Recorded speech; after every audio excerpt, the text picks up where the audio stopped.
დილამ შეტოფისა. მოგესალმებით. მე და ლუსიმ გადავწყვიტეთ ამ დილით გასეირნება.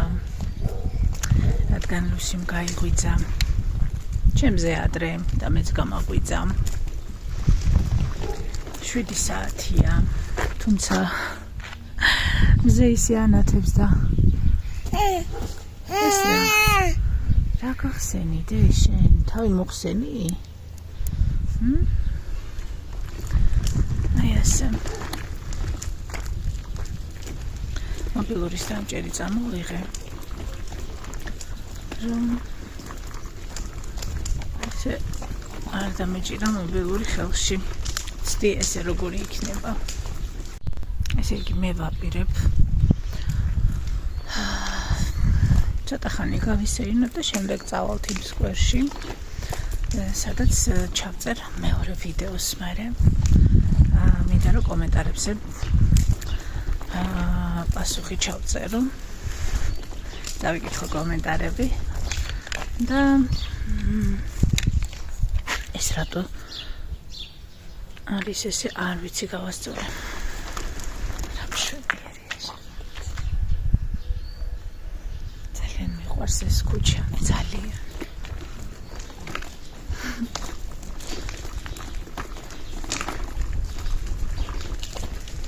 მინდოდა მესაუბრა წონაზე.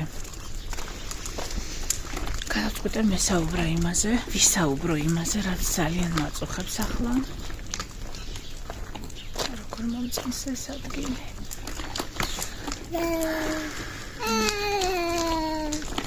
ორი საკითხია. ყველაზე ისეთი საკითხი, რომელიც მინდა რომ სწრაფად, რაც შეიძლება მალე გადავჭრა. ეს არის ჩემი ჯანმრთელობის საკითხი. რაც პირველ რიგში წონას უკავშირდება და შემდეგ უკვე საცხოვრებლის საკითხი. ვფიქრობ, რომ ორივე ჩემს ჯანმრთელობას ეხება. ესე აღვიქვამ. ერთნაირ რაღაც ემოციებს და განცდებს ვგრძნობ ამ საკითხებთან მიმართებაში. წონაზე ძალიან ბევრი ადამიანი საუბრობს 11 კილოგრამებზე მომატებაზე, გახდომაზე და ასე შემდეგ და ისეთი მე ვერაფერს ვერ ვიტყვი, მაგრამ მინდა სხვა კუთხით განვიხილო ეს. სხვა კუთხით ვიმსჯელო ამაზე, როგორც მე აღვიქვამ ჩემს მდგომარეობას. საკუთარ თავს დავუსვი კითხვა, როდის მოხდა პირველად ასეთი ცვლილება, რამ გამოიწვია ეს. ამბობენ, რომ ფსიქოლოგიური ფაქტორები არის, როდესაც ადამიანები იმატებენ, არ ამბობენ ეს მე მგონი საფუძვლიანი საუბრები არის და მე რა თქმა უნდა არ ვარ ფსიქოლოგი და ხა ესე ვერ ავხსნი ყველაფერს, მაგრამ ჩემს თავზე შემიძლია ვისაუბრო.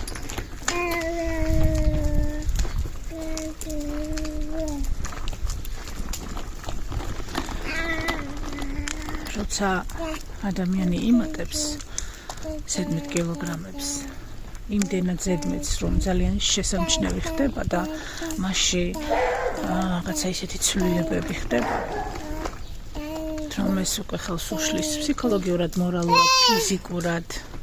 რა ხდება და ლუსი გმოყოფილია. ხო, ეს რაღაცისგან არის გამოწვევა. მატება წონაში როგორც რაღაცა დამცავი ბარიერი. გარე სამყაროსგან, სიტუაციებისგან.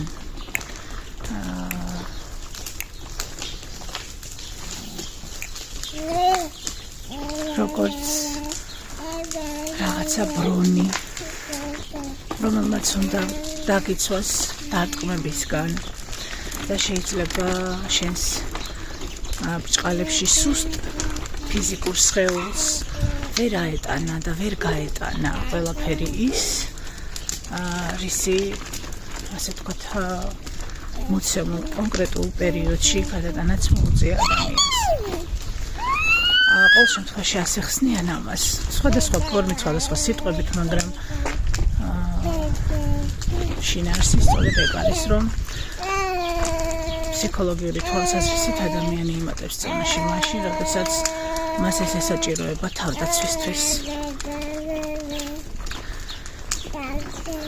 კი, რა თქმა უნდა, არის სხვა პრობლემებიც, ჯანმრთელობის,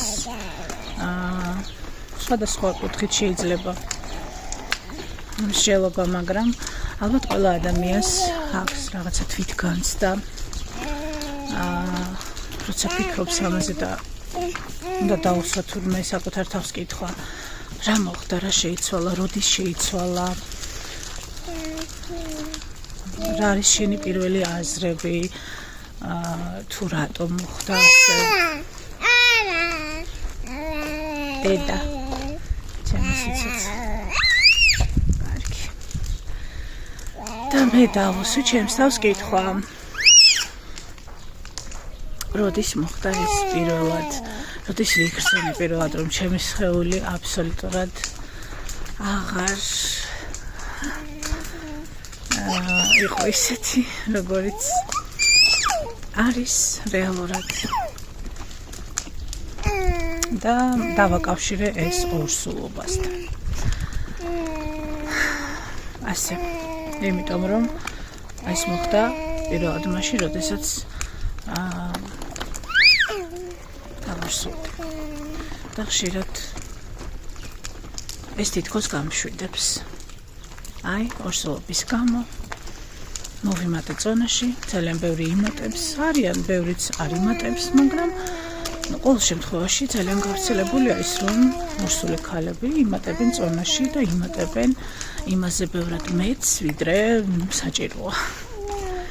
ამას რა თქმა უნდა განაპირობებს სხვადასხვა ფაქტორი, მაგრამ შედეგი ეგ არის, რომ იმატებ წონაში. ორსულობის დროს არ ვიცი ახლა ვინ როგორ, მაგრამ მე მაგალითად არაფერზე არ ვამბობდი უარს, იმიტომ რომ ვფიქრობდი, რომ ეს იყო საუკეთესო გამოსავალი იმისთვის, რომ მე ეს პერიოდი გადამელახა, რაც შეიძლება ხნით, კარგად. არც ერთ სურვილზე უარს არ ვამბობდი. და ჩემი პლუსი ის იყო, რომ ის იყო და არის მიუხედავად წონაში მატებისა. ადრე როგორც ვიყავი, მაინც ისეთად დავრჩი ამ კუთხით, რომ ვარ ძალიან აქტიური მოძრავი. მე მოძრავ ძალიან ბევრს, დავდივარ ძალიან ბევრს და ალბათ შეიძლება იმიტომაც აღარ ვიმატებ წონაში მერე.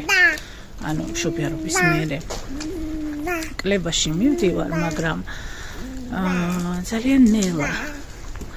თუმცა, როგორც აღმოჩნდა, უნდა მიხაროდეს, რომ არ ვიმატებ და ეს ალბათ იმის დამსახურება არის, რომ ვარ ძალიან აქტიური, რადგან კვების რაციონი დიდად კონტროლირებადი არ არის, ვგულისხმობ არა რაოდენობას, არამედ რას მივირთმევთ. ანუ ტკბილს ვგულისხმობ ამ შემთხვევაში, ვიცით რომ ტკბილი ძალიან კალორიული არის და არა მარტო ტკბილი ცხიმით, მაგრამ ამ შემთხვევაში მე ტკბილზე მაქვს რაღაც დამოკიდებული ვარ მაინც ტკბილზე. ამიტომ ამ ყველაფერზე დაფიქრების მერე დავფიქრდი იმაზე, სხვა რა ფაქტორი შეიძლება იყოს, რამაც გამოიწვია თუნდაც ის, რომ მე მჭირდება რაღაცა ტკბილი მივიღო, მე მჭირდება რომ თავი გადავისჩინო. ეცეთ ძალიან ბევრი რამე არის, ძალიან ბევრი რამე. ჩვენ ხომ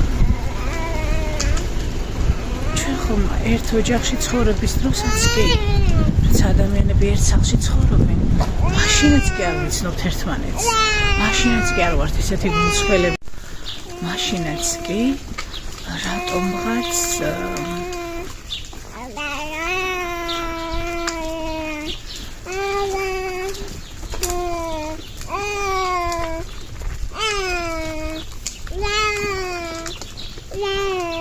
გვიჭირს. ვფიქრობ ყველაფერი ეს იწყება სწორედ იქიდან. დაუცველობის განცდა შეიძლება რაღაცა გჭირდებოდა დაცვა, გჭირდებოდა უსაფრთხოება და ეს მდგომარეობა იმდენად ილექება ჩვენში. იმდენად იმახსოვრებს ჩვენ თითოეული უჯრედი ამ ყველაფერს, რომ შემდეგ ცხოვრების მანძილზე ვერც კი ვაცნობიერებთ, როგორ გავლენას ახდენს ის ჩვენს ცხოვრებაზე, ჩვენს გადაწყვეტილებებზე, ან უბრალოდ ჩვენს მდგომარეობაზე, როცა რაღაცაში არ გაგვიმართლებს, თუნდაც პატარა რაღაცაში რო არ გაგიმართლოს, შენ შეიძლება გაცილებით უფრო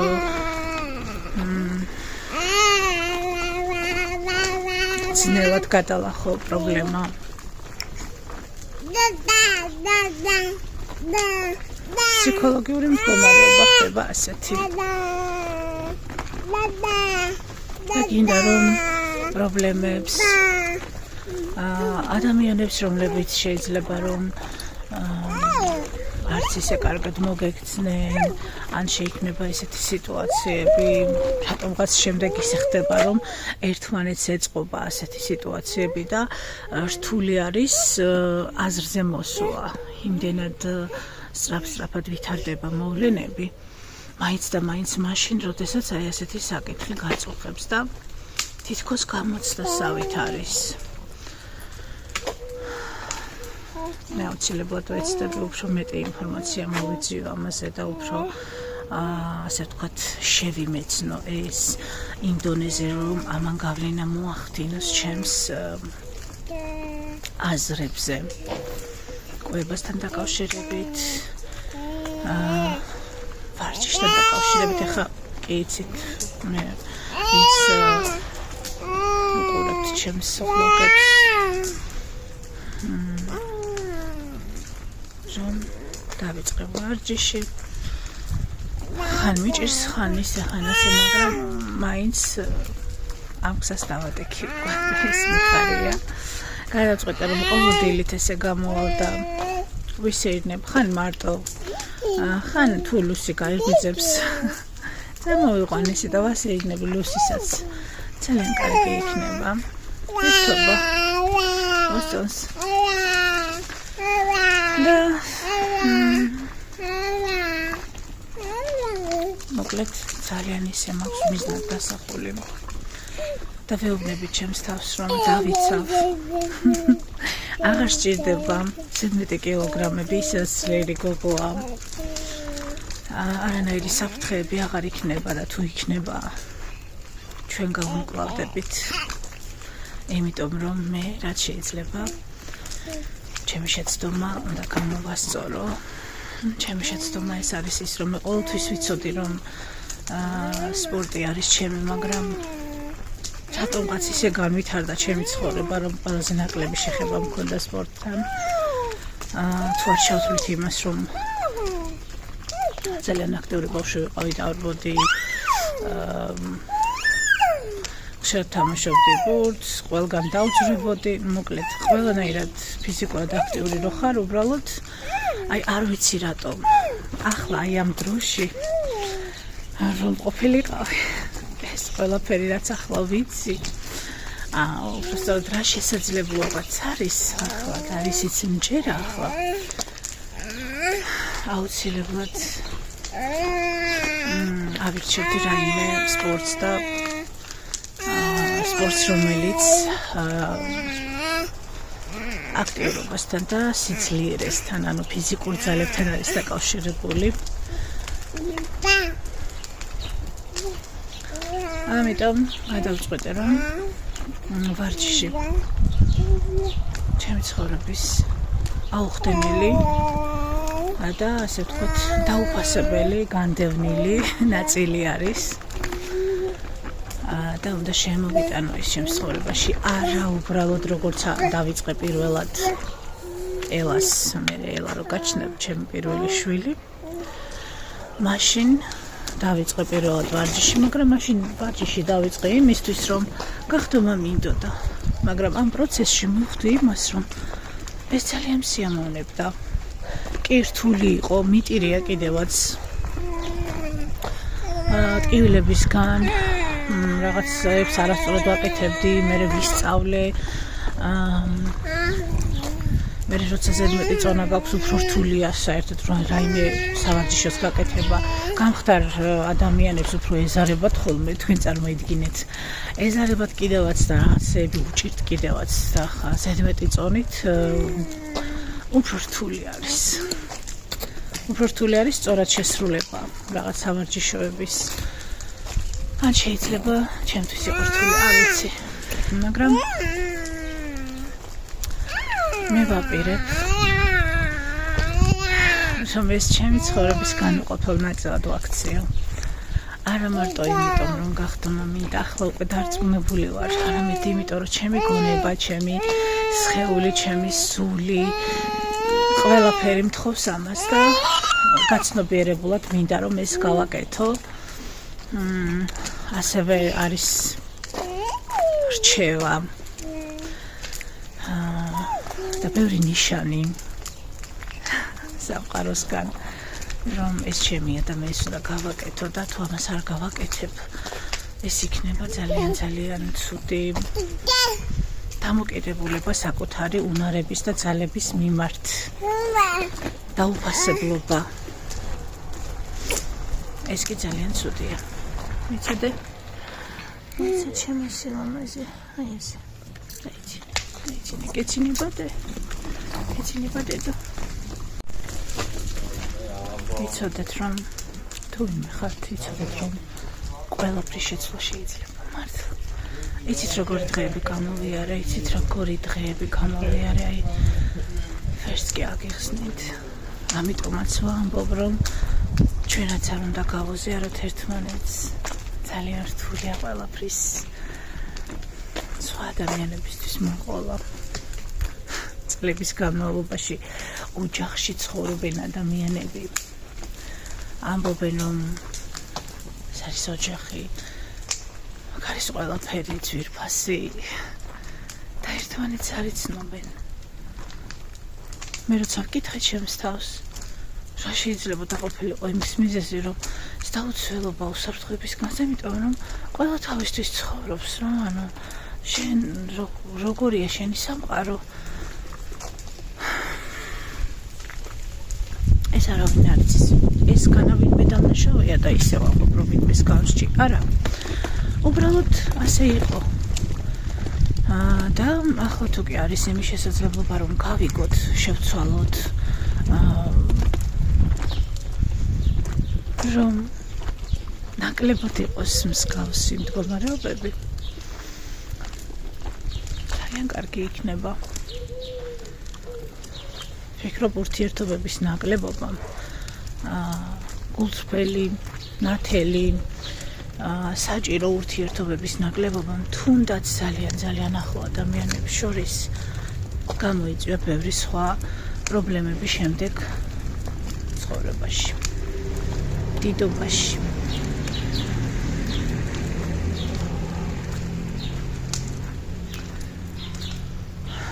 არავითარ შემთხვევაში არ ვფიქრობ, რომ ამის გამოსწორება არ შეიძლება. პირიქით, შეიძლება ამის გამოყენება როგორც ყველაზე ისეთი ძლიერი იარაღის. როგორც აი რაღაცა мотиваციის მომცემი, რაღაცა როგორ გითხრათ, ეს არის ინსტრუმენტი, რომელიც აუცილებლად უნდა გამოიყენოთ. თუნდაც რო გაიფიქროთ ამაზე, ჩათვალეთ, რომ ეს არის ფიქრი, რომელიც თან უნდა გსდევდეთ მაშინ, როდესაც გჭირდებათ უბრალოდ გასეირნება და გარეთ გასვლა გეზარებათ. გჭირდებათ რომ ივარჯიშოთ, მაგრამ დაწყება გეზარებათ არა, თითქოს აი არაფრის სურვილი არ გაქვთ. დამიჯერეთ სრულ მარტოობაში. უფრო ადვილად პოულობენ ადამიანები мотиваციას. იმიტომ რომ სრულ მარტოობაში შეგიძლია კონცენტრირდეს საკუთარ ფიქრებზე, საკუთარ სურვილებზე, ყოველგვარი ბევრი სხვა ადამიანების აზრების გარეშე. კირჩევებიც კარგია, დარიგებებიც, მხარდაჭერა არის ყველაზე კარგი. თუ კი ვინმე ისეთი ადამიანი არის, ვინც უბრალოდ მოგისმენთ, ვინც უბრალოდ იქნება თქვენთან, ანუ მხარდაჭერა უფრო როგორია, იცით, შემთხვევით, აი, ერთად ყოფნა. ერთად ყოფნის ეს მომენტი მნიშვნელოვანი, რომ შენთან ერთად არის ეს ადამიანი ვიღაც. სხვა შემთხვევაში უბრალოდ ფიზიკური, თქვათ, ერთად მყოფობა ფიზიკური და რაღაცეებზე, სხვადასხვა რაღაცეებზე საუბარი, ეს არ არის. ეს სხვა რამეა, აბსოლუტურად სხვა რამე. თქვენ თუ გაქვთ ამისთვის დრო, სხვა რაღაცებზე ისაუბროთ, მაგრამ ეს არ არის ის, რაც გჭირდებათ კონკრეტული რაღაცისთვის. მოვედით აქ.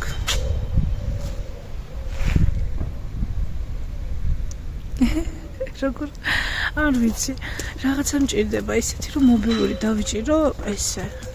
მაგრამ ესე რომ ტატალებს რა უნდა, და გინდა. ლუსი რომ დაიძინებს, მე ყავას ვიყიდი აქ. მოვალთაი აქეთ. ან შეიძლება იქით მხარეს კიდე ყოფილა ესეთი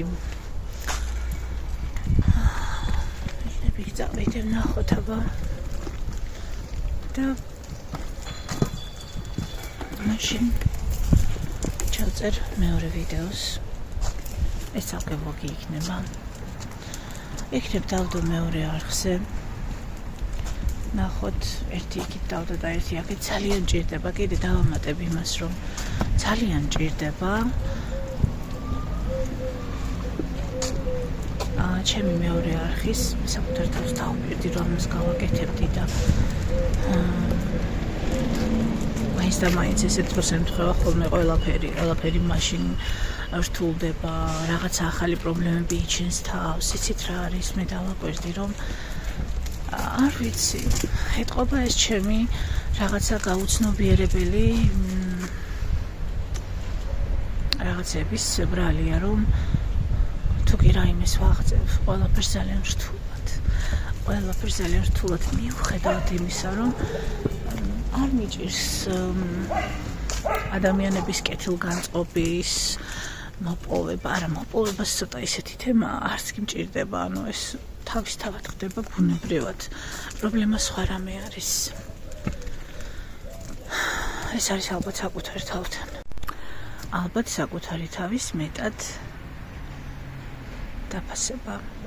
ხო. საკუთარი უნარების, აი ყველაზე მეტად რაც მომდის ბოლო დროს თავში თუ რატომ შეიძლებოდა რომ ასე გამერთულებინა ბჭყალებში. ყველაფერი რატო გართულდა? ეს არის ის, რომ ალბათ სათანადოდ არ ვაფასებდი ჩემს შესაძლებლობებს, ჩემს ძალებს, უნარებს, ნიჭს, ნებისმიერ რამეს, რაც ღმერთმა ყველა ადამიანი რო იბადება, იმ ყველა ადამიანს რაღაცა დაანაცვლა ღმერთმა. მე ამის მჯერა და მწამს და აი რატომ საკუთარი თავის მიმართ ასეთი ნაკლები მადლიერება რო ისეთი გაჩნდი, რომ აი ღმერთმა ასეთი გაგაჩინა, რატომ მეტი დაფასება არა, ხო? არ ვიცი ვინმესთვის თუ იქნება რაიმე ისეთი ნიშნულოვანის მომცემი ეს ჩემი საუბარი. თუმცა მე მაქვს мотивация სხვა ადამიანებისგან ისეთი კომენტარები და მესიჯები, ისეთი შინაარსი, სადაც ისინი მეუბნებიან, რომ ჩემმა სიტყვებმა, ჩემმა საუბარმა რაღაც მნიშვნელოვანი მომენტი შექმნა მათთვის და მეც გამეფიქრება მთელი გულით და სულით ვცდილობ ხოლმე რომ როცა რაიმე საუბრობ, როცა რაიმე საკუთარს თუნდაც მოგონება რო იყოს ეს, თუნდაც რაღაცა მარცხი რო იყოს, ნებისმიერი რამე ყოველთვის სულით და გულით ვცდილობ ხოლმე რომ ავხსნა ისე რომ ყველა ადამიანმა გაიგოს, ყველასთვის იყოს გასაგები. რამდენად მისაღებია ეს უკვე სხვა საკითხია. ეგ უკვე ადამიანზეა დამოკიდებული, მიმღებლობა და იმის მიღება.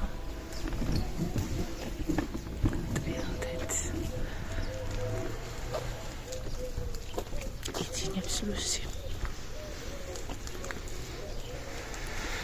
არ დანებდეთ არავითარ შემთხვევაში. ბოლო დროს ისეთი მომენტები მქონდა.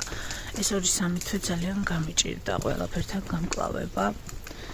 ახლაც რო გითხრათ, რომ არ მიჭირს არა, მაგრამ რაღაცნაირად ხო გავიღვიძე დილით. მაგალითად რომ მოვიყვანო. არ მინდოდა ადგომა, ძალიან მეძინებოდა. არ მინდოდა ადგომა, ძალიან მეძინებოდა. ლუსიმ კი გაიღვიძა, მაგრამ იქ რო ვაჭმე ვრზეს და მივცემ სათამაშოებს, ის თავისთვის თამაშობს თავის ლოგინში. არ არის პრობლემა, ცოტა ხანი რომ დავიცინო, თუ არ იტირებს. ყოველთვის არა, რა თქმა უნდა და დიდ ხანს, მაგრამ ერთი ნახევარი საათი რო დამეძინა, მაგაზე არ ვიტყოდი უვარს, მაგრამ გავიფიქრე, რომ მეთქი ავდექი გამოვაღე პანჯერა, გავიხედე, ჩავისუნთქე, მეთქი როგორ გრილა, მზეც ანათებს, მაგრამ გრილა რაღაცა დილის სურნელება დგას და სიგრილე და ვიფიქრე, რომ ახარ ძეს გავაკეთებ, სახეს დავიბან, რაღაცა იქ მოწესრიგდები ცოტა, კომფორტულად ჩავიცვა, რაც ძალიან მნიშვნელოვანია, რომ ჩაიცვა ფეხზე ჟამე მსუბუქი და ისეთი ტანსაცმელი, რომელშიც თავს კომფორტულად გრძნობ და ჩავაცვი ლუსის. არც ეს გავუკეთე, თან წამოვიღე, გზად შეჭამა. მერე კი გესმოდათ ილაპარაკა. მეთამაშა იქიდან და დაიცინა. აი უკვე სცინავს. და მეც ასე ვთქვათ, ჩემი გეგმა დილის რომ მინდა სუფთა ჰაერზე გავისეირნო. ასევე ნაბიჯები მჭირდება. ძალიან ბევრი ნაბიჯი. რაც შეიძლება მეტი. მე არ ვთვლი, რა თქმა უნდა. კი მაქვს საათი, მაგრამ მაგის დამტენი ვერ ვიყოვე. ეგ უნდა გეკეთოს, თუმცა ჩემთვის ძალიან არაკომფორტულია საათი ან სამაჯური, რამე ისეთი მეკეთოს მაშინ, როცა ძინავს. ეს არ მიშლის ხელს, თუმცა სხვა რაღაცები რომ მეკეთა ხოლმე ვიხსნიდი. ეს არ მიშლის, რატომღაც ძალიან ისეთია, მსუბუქია და თან არ ვიცი, მიკეთია, უცნაურია, მაგრამ სულ მიკეთია.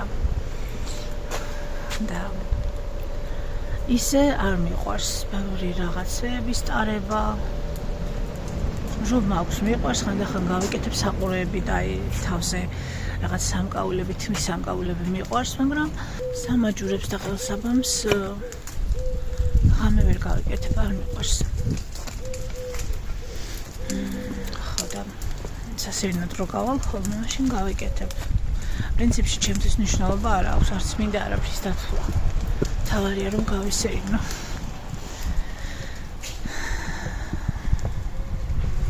სეირნობა ვარჯიში, ცეკვა, მე ძალიან მიყვარს. სიმღერა, რამე ისეთი აქტივობები, რაც გსიამოვნებთ, რაც გიყვარდათ ბავშვობაში და მივიწყებული გაქვთ წერა, კითხვა. კითხვის პრობლემა მეც მაქვს. როცა ვიწყებ კითხვას, მაშინ უნდა თხოვმე ბავშვებს რამე, დიდებსაც და უფრო პატარებსაც. ამიტომ მე მგონი როგორც სეირნობა და როგორც ვარჯიშის დროს განმარტოება, ზუსტად აი კითხვის დროსაც მასე უნდა გავაკეთო იქნება და კი მინდა ვიდეოს გადაღება, მაგრამ იმისთვისაც გამონახოთ, რომ ნახევარი საათი რო იყოს, წავიკითხო. ეს ყველაფერი უნდა იყოს დილით ადრე. დილით ძალიან ადრე. ჯერჯერობით სკოლა არ არის, მაგრამ სკოლა რომ დაიწყება, ცოტა უფრო ადრე. ნახევარი საათით ადრე კიდე. თქვათ 6:09 თუ ავდგები, ყველაფერს მოვასწრებ. 8 საათამდე სეირნობა ვარჯიში და ვიდეოს ჩაწერის ძალიან კარგი საქმე რამე ჩათვალეთ რომ ნახევარი საქმე გაკეთდა იმ 2 საათში ნახევარი ნიშნულოვანი საქმე აი ესე მოგესალმებით ყველას კარგ დღეს გისურვებთ იპოვოთ ძალები საკუთარ თავში არასოდეს არ იფიქროთ რომ გვიანია არ იფიქროთ რომ იმიტომ რომ მარტო ხართ და არავინ მხარს არ გიბამთან მხარდაჭერას არ გიცხადებთან უბრალოდ ბევრი ადამიანია თქვენს ირგვლივ მაგრამ მაინც ვერ გრძნობთ თანადგომას საკუთარ თავისკენ მოტრიალდი და მას ესაუბრე მიიღე მნიშვნელოვანი ინფორმაციები მოусმინე ჭკვიან ადამიანებს მე ყოველთვის ეგრე ვიქცევი ყოველთვის როცა რაიმე საკითხი არის მოდი აბა დავგუგლოთ მოდი ვიპოვოთ ვინმე ვინ საუბრობს ამაზე კარგად ახლა იმის გარჩევა ვინ არის მართლა პროფესიონალი და რაღაცა არ მიჭირს უკვე იმიტომ რომ უკვე დიდი გამოცდილება მაქვს და ყველას არ ვუსმენ ამიტომ ყველას არ მოусმინო და დრო არ დაკარგოთ ისეთი ადამიანების მოსმენაში რომლებიც აი რაღაცა ქოუჩების მოსმენაში რომლებიც ძალიან იშვიათად არის რომ პროფესიონალ ადამიანს რომელიც მართლა ძალიან მაგარი მცოდნე არის თავისი საქმის კონდეს იმის დრო რომ რაღაცა ეს ვიდეოები წეროს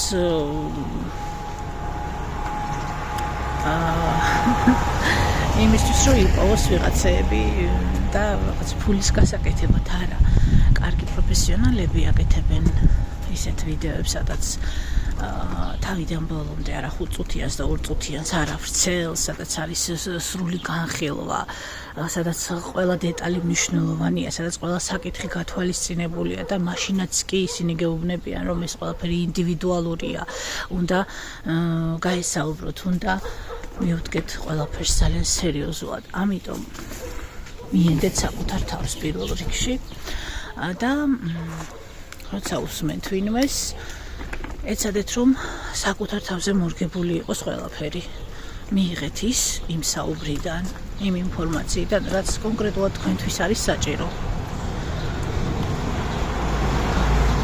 იმედი მაქვს რომ სწორად გითხარით კარგი წავედი ახლა ეს არის ჩემი მეორე არხისთვის ეს არხი უნდა გახდეს აქტიური დღეიდან შევუდგები მე ამ არხის მოვლას მასზე მსურველობას გავურთხილდები მას და იმედი მაქვს რომ თქვენც ჩემთან ერთად იქნებით